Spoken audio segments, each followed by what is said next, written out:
Dorthy, you ready?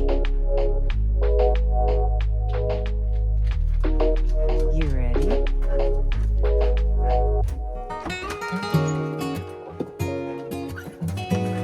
Good boy. You're such a good boy. Break. Yeah. Ready to go? Oh. It's very bad.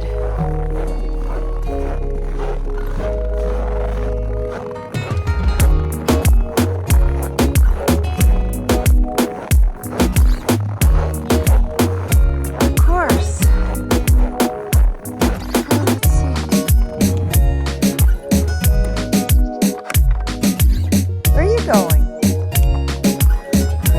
I'm going in here.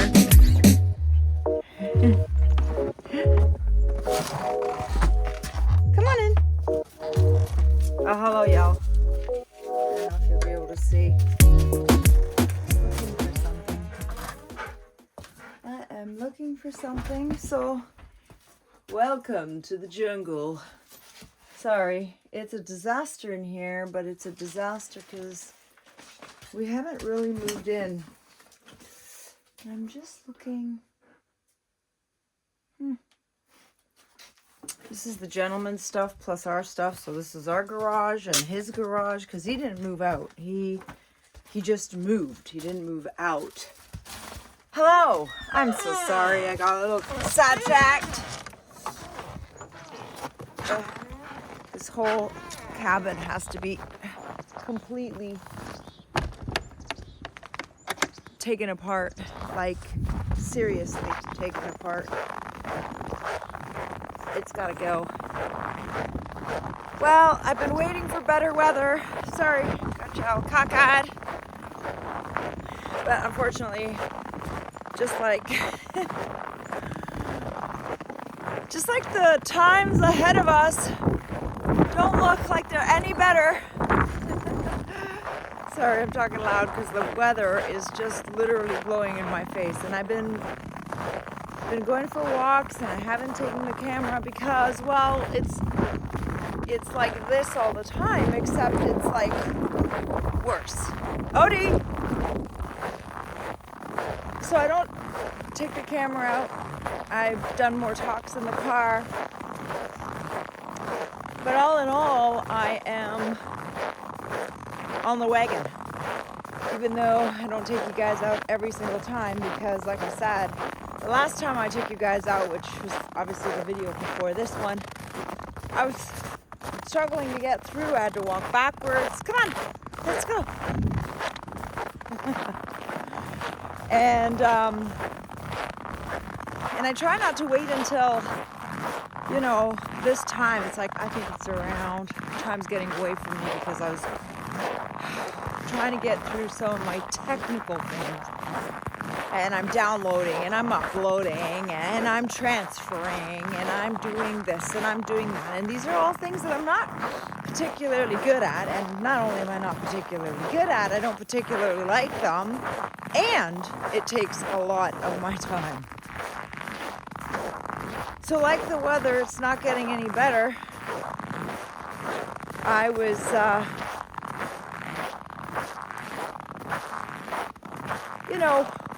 watching last night again. I don't know why I do this at night. I should probably do this during the day. I was watching some of my regular guys that I get my financial and my economic, my world news from, some of which are like the Canadian Pepper likes to talk about where we are on the status of the WAR. Johnny Bravo and Neil McCoy and there's another guy. I'm not a big fan of him, but what's his name? Van Meter. And to be honest, it's been bad news for a long time, but really there's just a lot more bad news coming. And I wanted to today talk through with you about what you think about the future of 2025 in general is. the argument I'm going to make today is that it's going to be kind of like waiting for better days to record and really just getting up on that horse and going through the storm. Although this is the best part of the storm because it was much colder. It was, I think, minus 27 this morning. Right now it's only like a high of minus 15, so it's quite lovely. So that's why I'm not being able to show you the beautiful sunrises because they just haven't been coming through the storm.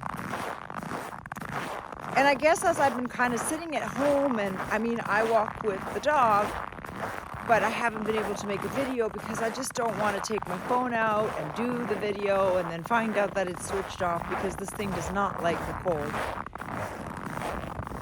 So I decided that I thought, wow, I wonder how many people are waiting for better times because Mr. Trump card has got in. And Mr. Muskie is murking the waters to make us believe that, oh my gosh, AI is going to save the world. We're all going to be in a better place. And ladies and gentlemen, boys and squirrels, as Johnny Bravo says, I just don't see that. I don't see that. I don't see that, not because some YouTuber said so, but because when I do go out, I talk to people. I ask them, how are you? How is finances? How is your job? How is work here? All my friends, I take a read. Whether it's my teacher friends, whether it's my recruiter friends, whether it's friends that do literally have their own business at cleaning homes, or whether it's as simple as my daughter who works for a company that more affluent people are kind of attached to.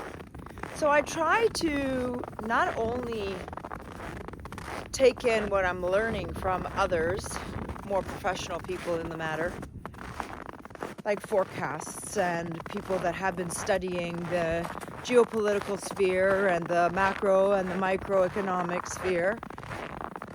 But I don't only take their word for it, I try to apply it to my real life in terms of I try to go out into real life and actually ask questions to see if the gauge is showing the same in Main Street as it is on social media street. I don't, as you know, watch regular news for the most part unless there's something very pressing that I need to see, because it's just everywhere. And generally I find, I'm not sure if you guys agree with this, beautiful, just beautiful. You know, when you get into the trees, always, the one thing I love about this forest is that it doesn't matter how, you know, windy it is out there in the world, the trees, nature, the beauty of this oasis really reduces, like when I go out on the street, it's like, but when I'm in the forest, look, it's so calm. Anyways, where was I? Somewhere. I was somewhere. I lost it. I just lost it.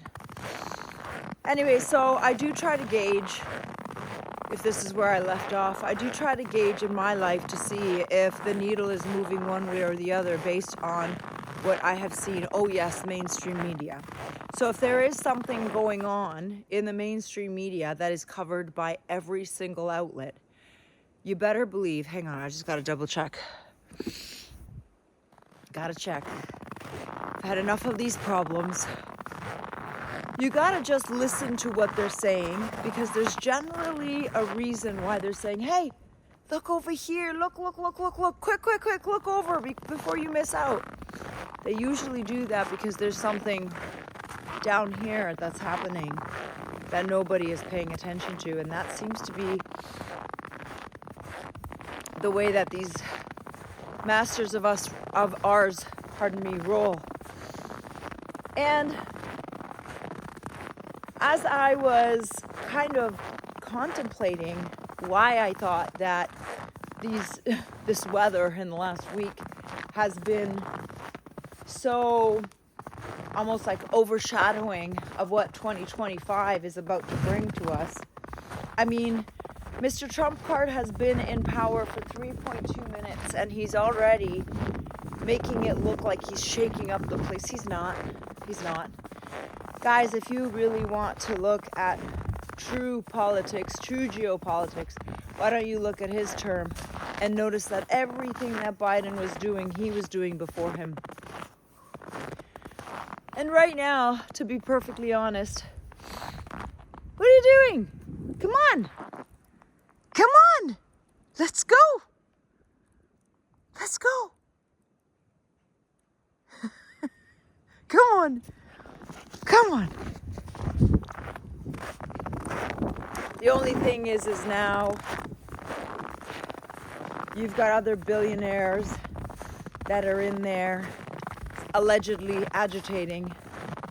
I would argue that the agitation is really mere distractions, because I would also argue that any of the things that Musk supposedly exposed could have been exposed by really good and true and honest journalism. You know, there is, just a side note, squirrel. I gotta do a video on this because I really truly believe that this is like a messed up situation. So we, the taxpayer, the slave base, where the government makes their money, because the government, what are you doing? Did you get lost? The government doesn't make any money. The government does not make any money. The government only shaves off our backs. If they didn't have slaves to shave money off of, they wouldn't exist. So I asked my husband this question: isn't it weird that we're in 2025? And let me check. Yeah, we are in 2025. It's amazing because some of the like futuristic movies. What do you see? Futuristic movies. He looked so. What is the word? He looked so. There's a word when they look so, not stellar, but you know. And then I would have turned it around, but he was already done by that time. They have a way that they can come, they can take your money. Now you can go as the slave that pays for everything. You do not have the right to know what you pay for. Like, you just don't have the right. Whether it's the upper, what are they called? Goons, upper goons. Laundry, or whether it's their massage therapy. You don't have the right to know that. But you have the right to go to jail if you do not pay the legal mafia. So I think I've got to think about why that's how that's even a thing, and how in 2025 there's an app to track where you are, and when the Operation C was happening, you can find people that were around you that were potentially infected. But we don't have an app where the money they steal from us, we can't see in real time an app where they're spending it on everything in real time. Like, that is the fact that we don't ask that. I feel like we deserve whatever it is that we get. So in 2025, as I was listening to some of my educational programs, financially, we're in the shitter. And, you know, we're in the shitter in such a bad way that right now our national debts individually and our world debt collectively is so out of control, ladies and gentlemen, that, and not only that, not our national and world only, but wait, there's more, I forgot. The personal debts. Everybody is stretched like an overstretched elastic, and there's only a matter of time before either the elastic breaks altogether, or it completely comes back and bounces back. But when it bounces back, it's going to freaking sting. And if it breaks, well, that'll be a whole other matter in itself. So financially, 2025 is already starting to be a disaster. And what I mean by financially, some of the things is like, for example, job losses. Job losses haven't been this bad since Operation C in 2020. And you know what they did in 2020? That was an artificial job loss. That was a government mandated stopping everything. They literally stopped the economy. Everybody stayed at home, and it was an artificial. It was not something that happened naturally. Right now, as a ripple effect of what they did, now it's happening. I'm going to use the word organically, but it's not really the right word. Jobs are drying up. Businesses are dying. So job losses right now, just right now, and this isn't what's coming ahead because there's more coming.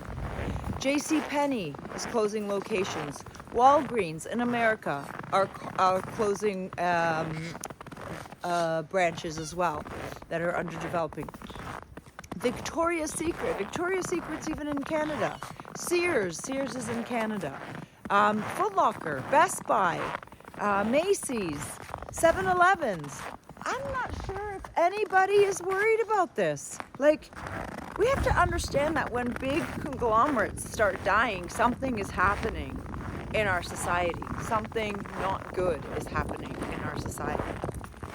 And this is causing businesses, large and mostly small, because mom and pops were kind of already had the first slaughter during coronavirus. So mother and like mom and pop shops were ostensibly having a hard time already during the corona. And a lot of people that were not really well sort of established and didn't have a little bit of savings in order to sustain themselves through that little bit of a, what's the word, gritty environment. I mean, you had to grit your teeth at that point. You survived that, then you had a boom. Most businesses then afterwards had a boom, and it's kind of like a boom bust cycle. They went through a rough patch, they went through a boom, and now we are entering the bust cycle. And I'm not a financial anything, except I am thinking that every one of us, and I mean every one of us, should have a grip, an understanding, an idea of how things work. And I don't mean just because CNN told you so.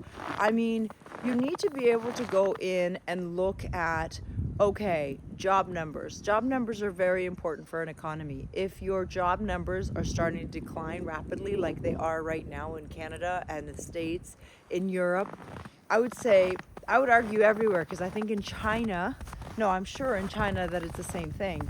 I just don't know the numbers in China.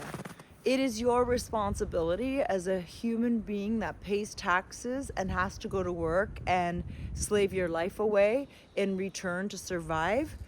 It's your duty to know what's going on economically and financially within your circle of sort of, I guess, your nation circle, and then worldwide, because we're all connected now.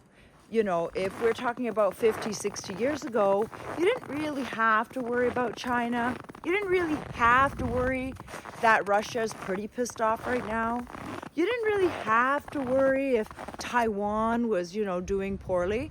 But right now, instead of that being a completely different entity, it is like a phalange or like an arm or a leg of your whole system.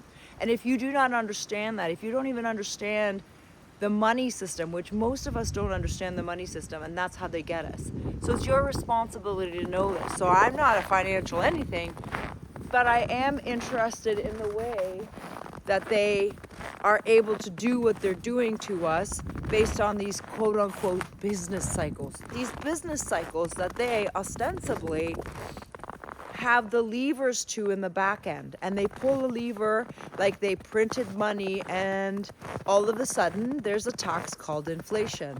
And I've discussed this in very short terms, but inflation is just a tax that they have put on us by doing what they did. They knew very well that by printing it would cause inflation, and now they're pretending they're trying to do some soft landings or hard landings or any kind of landings, and we sit there and we swallow the shit on a spoon that they feed us. Excuse my language. So businesses are going under, jobs are going under, and housing right now is collapsing.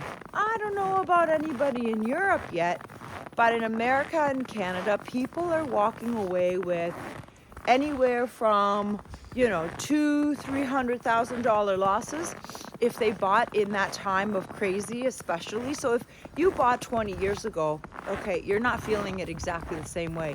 But there's a lot of people that basically bought during the Operation C period, where they sometimes paid $200,000 or $300,000 over asking because it was a bidding war.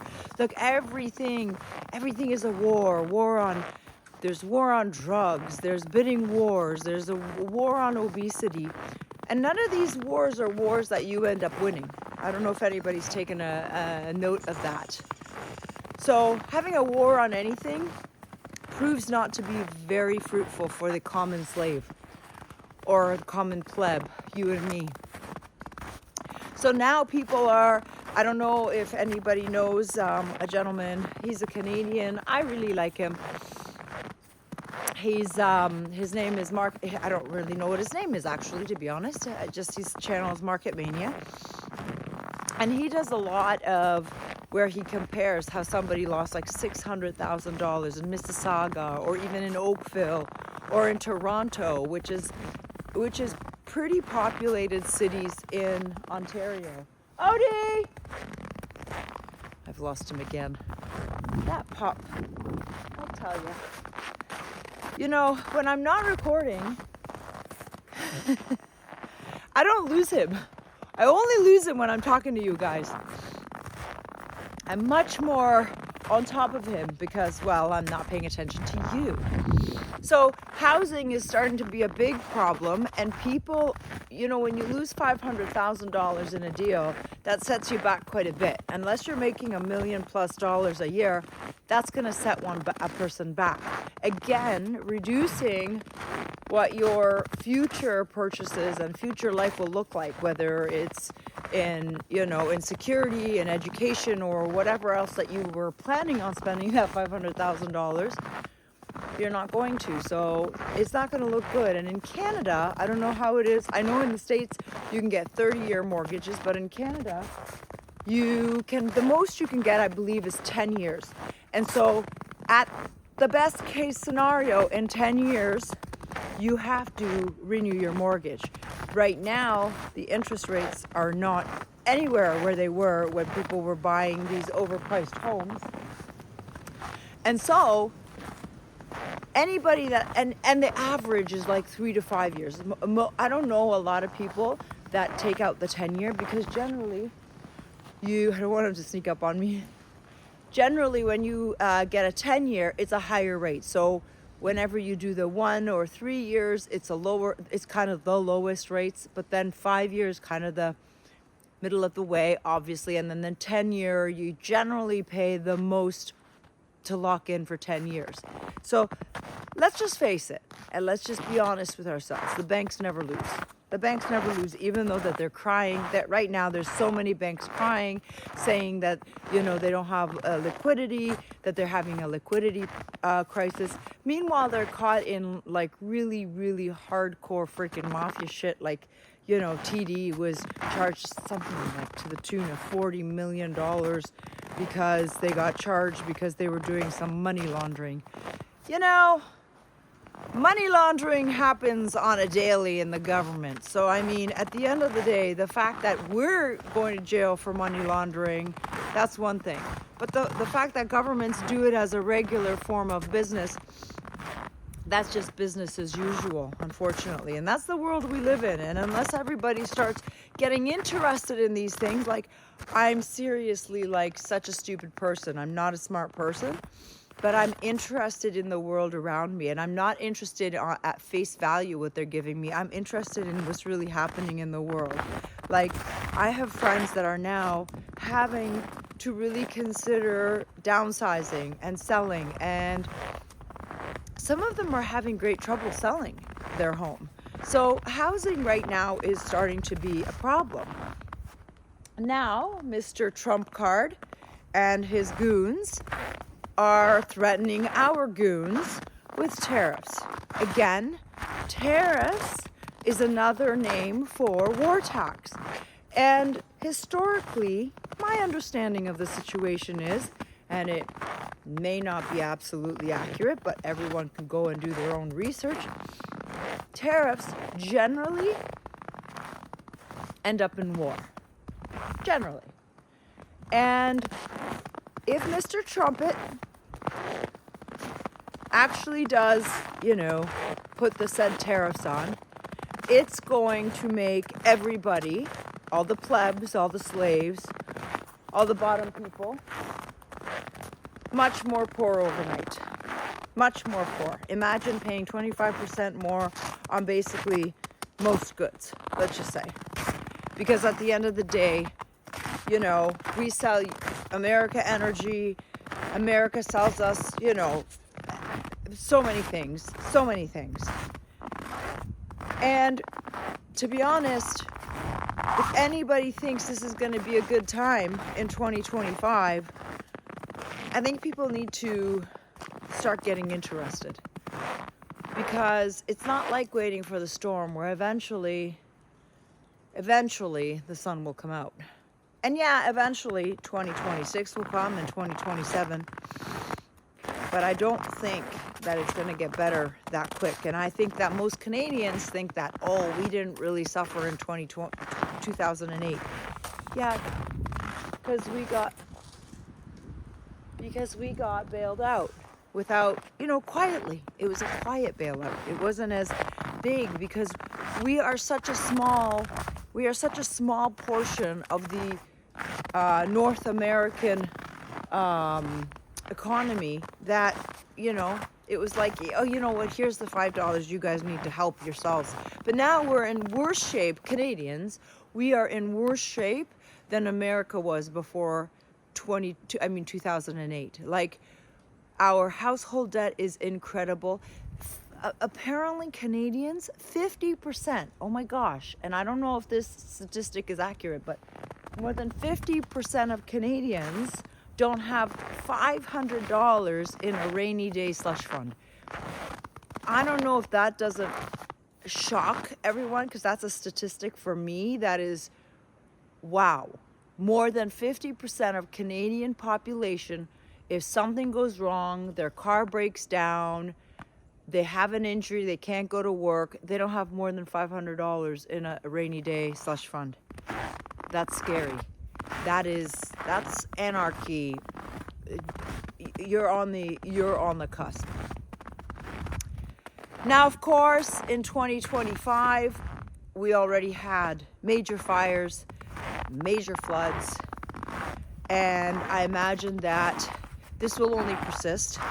I imagine that things are only going to get more extreme. I imagine that the forecasts are going to be that there's just going to be more droughts and fires and floods.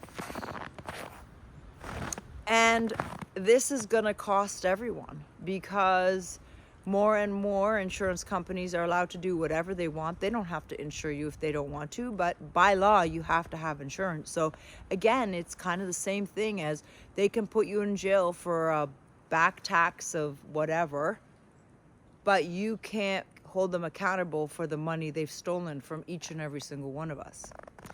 And ultimately, 2025 doesn't look really spectacular for peace. It looks very, very, very likely that we're going to start seeing some sort of WAR and some sort of physical WAR, because it looks like the kinetic momentum is starting to look more and more realistic. And right now, Trump is placating on the stage of what would it be called? Games and Circus, because this is what we're watching. We're watching Games and Circus. You know, when our chief of when the main chief of the most powerful nation in the world allows a buddy that isn't even employed by him technically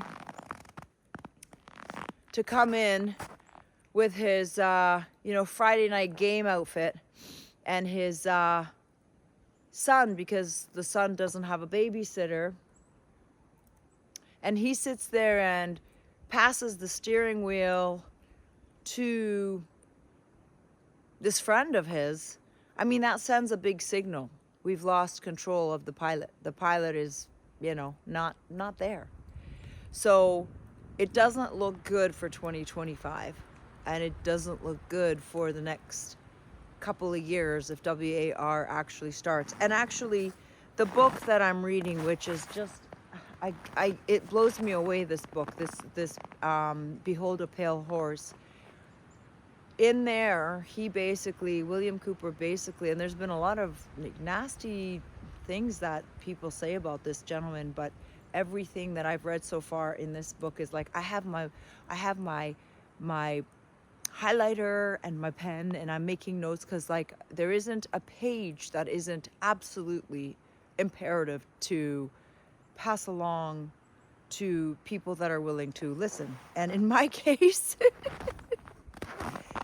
well, not very many people are wanting to listen, so that's why I talk to you. But in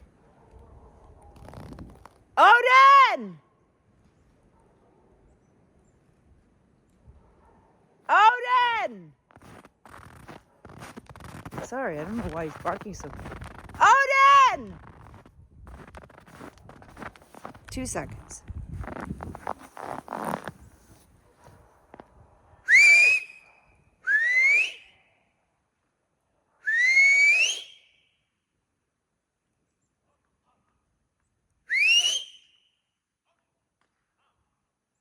Come. What a little shit. I don't know what he was doing. Sorry, but he was barking a lot. And see, he's like all the way at the beginning of the property. What are you doing? What are you doing? What are you barking at? Who are you barking at? Come on. Come on. Stop being silly. Come on. Sorry. Gotta finish this. So, as I was saying before I was rudely interrupted, there isn't very much in way of what can be had with everything that's been lining up that these are just a few things, but primarily the formula, as it were, is being rolled out in front of us. So if you understand the formula, which I'm starting to really, holy crap, like when I'm reading this book, I'm like, holy crap, this has happened, A has happened, B has happened, C has happened, times, that kind of thing. Where when you know the ingredients of a recipe, you can expect a certain result.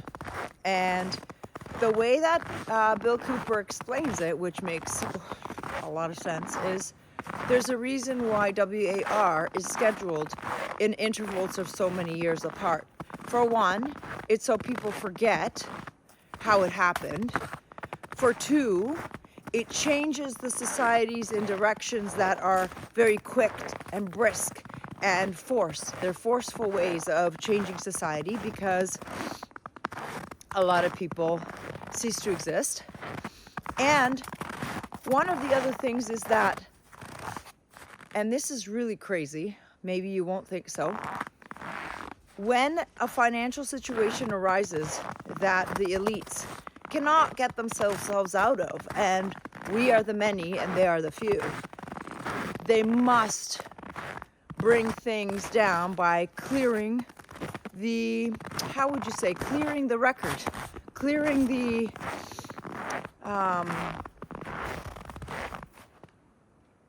clearing the slate clean. And I don't mean financially. Come here. We're going this way. No idea what's there, but somebody's there. Come on, we're going this way. He wants to go there. I don't know if he's there. No, you're not going there. So what he explains in this book, which is absolutely just so mind-blowing, is that every time we get to this stage where it's completely unsustainable because the Ponzi scheme has run out of wheels to add to, like levers, all the levers are no longer working, like inflation, deflation, acceleration, all sorts of Asians. What did you find?